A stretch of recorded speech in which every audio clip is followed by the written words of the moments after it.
इस क्वेश्चन में पूछा गया है कि two positively charged small particles each of mass, इनका मास भी दे रखा है और इनके ऊपर का आपका चार्ज भी दे रखा है और इनको एक आर सेपरेशन पर रखा गया है और बोला गया कि दोनों ही चार्ज पर एक रिपल्सिव फोर्स लग रही है जो उन चार्ज के वेट के बराबर है।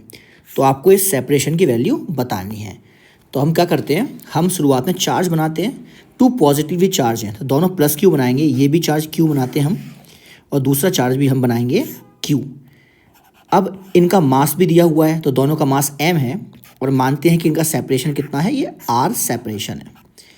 इस चार्ज पर, दोनों ही चार्ज पर रिपल्सिव फोर्स लगेगी तो जो ये रिपल्सिव फोर्स लग रही है F, इसकी वैल्यू हमारी K Q square divided by R square है और जो ये F है ये बोला गया है कि ये F जो है ये mg के बराबर है।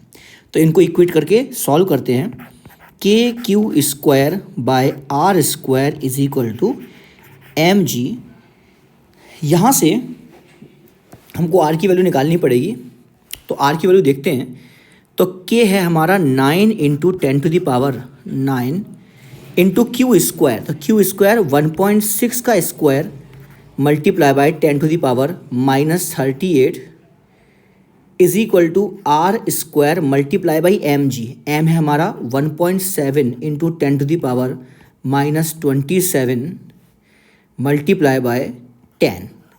तो यहाँ से आर स्क्वायर की जो वैल्यू आएगी वो आएगी 9 into 10 to the power 9 into 1.6 का square multiply by 10 to the power -38 divided by 1.7 into 10 to the power -27 into 10।